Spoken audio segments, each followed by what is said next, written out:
Hello IBS family, কেমন আছেন সবাই? আশা করি ভালো আছেন। আমি ভালো আছি আল্লাহর রহমতে।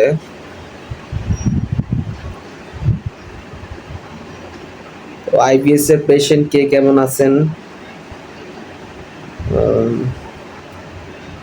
যদিও আইবিএস এর পেশেন্টরা ভালো থাকে না, ভালো থাকাটা তাদের আহ, হারাম হয়ে যায়, কারণ আইবিএস তো বাজে রোগ। এত হাজার হাজার সিমটমস, এগুলো নিয়ে আসলে ভালো থাকাটা খুবই কষ্টকর। তবু ভালো থাকতে হয়, সবাই ভালো থাকতে চায়। তো যে যেভাবে পারতেছে ভালো থাকতেছে। আর যারা অনেক বেশি মানে এই রোগটাকে ক্রনিক করে ফেলছেন, তারা আসলে অত একটা ভালো না, এটা আমি জানি। আমি যদি আইবিএস এর পেশেন্ট না হইতাম, আমি বুঝতাম না। আমি আইবিএস এর পেশেন্ট ছিলাম। সো প্রত্যেকটা মুহূর্ত, প্রত্যেকটা মোমেন্ট যে কিরকম কাটে, এটা আমি জানি আসলে। সো আইবিএস এর পেশেন্ট যে যারাই আছেন, যেখান থেকে আছেন,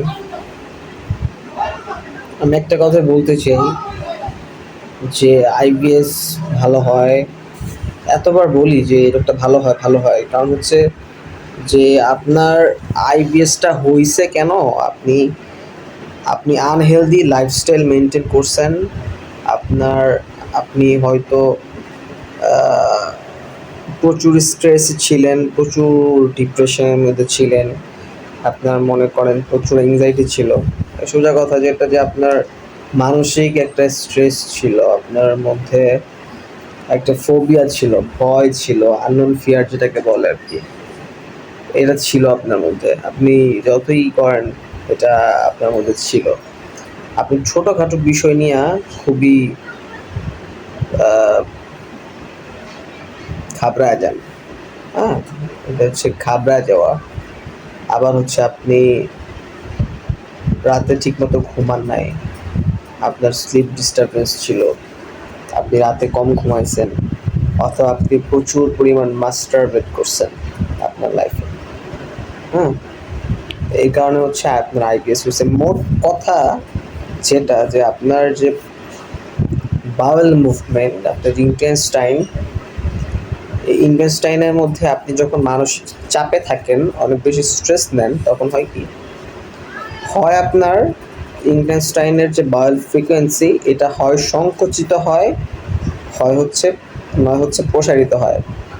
যাদের সংকুচিত হয়ে যায় তাদের হচ্ছে আইবিএসসি হয়, মানে কনস্টিপেশন। আর যাদের প্রসারিত হয়ে যায় তারা 5 বার 7 বার 10 বার করে টয়লেটে যান, লুজ মোশন হয়, মানে আইবিএসডি। তো আইবিএস ডি আর মিক্স হচ্ছে, সি আর ডি হচ্ছে এটা। মিক্স যাদের, তাদের হচ্ছে অল্টার, কখনো কখনো কনস্টিপেশন, কখনো কখনো মানে ডায়রিয়া টাইপ। তো ভাই, অনেক তো হইছে, এবার একটু উঠেন, যোগাযোগ করেন। আমি নিজে আইবিএস এর পেশেন্ট ছিলাম, অনেক পেশেন্ট আল্লাহ ভালো করছে, আমার উচিল্লায় অনেক পেশেন্ট বের হয়েছে এরকম থেকে। তো বিশ্বাসযোগ্যতা থাকতে হবে। বিশ্বাসযোগ্যতা থাকলে আপনি এখান থেকে অবশ্যই আমার উচিল্লায় বের হতে পারবেন। যারা আইবিএস এর পেশেন্ট, আপনারা যারা আমার ভিডিওটা দেখতেছেন, সবাই আইবিএস এর পেশেন্টই হবেন। তো আমার সাথে কন্ট্যাক্ট করেন, আপনারা ইনশাল্লাহ ভালো হবেন। আপনারা আইবিএস এ ভুগতেছেন, তো অনেক চিকিৎসা করছেন, হয়তো বিশ্বাস হারায় ফেলছেন। তো বিশ্বাসযোগ্যতা রাখেন, আপনারা আমার সাথে যোগাযোগ করেন, ইনশাল্লাহ আপনারা আইবিএস থেকে বের হয়ে যাবেন। এই রোগটা পুরাটাই হচ্ছে ব্রেইন এবং গাটের মধ্যে এক ধরনের সাইকোলজি কাজ করে, এই দ্যাটস ইট, এখানে আর কিছু না। এটা nervous disorder, it's a nervous disorder, এটা ব্রেইন গাট ডিসঅর্ডার, সাইকোলজিক্যাল প্রবলেম। এখানে পেজের সাথে সম্পৃক্ততা খুবই কম। এটা ফাংশনাল ডিসঅর্ডার যেটাকে বলা হয়, ফাংশনাল ডিসঅর্ডার। সো যারা আইবিএস এর পেশেন্ট, যোগাযোগ রাখবেন। আমি দিনের বেলায় আজকে ভিডিওটা করি নাই, আজকে রাতের বেলা ভিডিও করছি, কারণ এত গরম, 40 ডিগ্রি সেলসিয়াস তাপমাত্রা।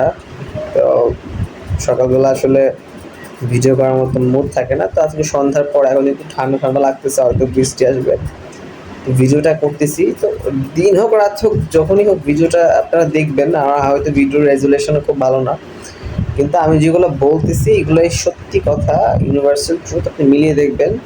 দিন শেষে যে আইবিএস থেকে বেরোতে হলে আপনাকে অবশ্যই ফাংশনাল ট্রিটমেন্ট করতে হবে। মানে আপনার বায়োল ফ্রিকোয়েন্সি ঠিক করতে হলে আপনাকে অবশ্যই আপনার গাট মাইক্রোবায়োম ঠিক করতে হবে।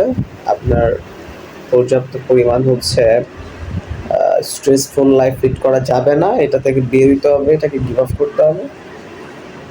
দেন আপনি এখান থেকে বেরোতে পারবেন ইনশাল্লাহ। সো এই আর কি। তো যারা আমার ভিডিওটা দেখেন, রেগুলার বেসিসে দেখেন, তারা তো দেখেনি। যারা যোগাযোগ করছেন তারা তো করছেন, ভালো হচ্ছেন। বা যারা যোগাযোগ এখনো করেন নাই, যোগাযোগ করতে পারেন, ইনশাল্লাহ আপনার এখান থেকে বের হয়ে যাবে।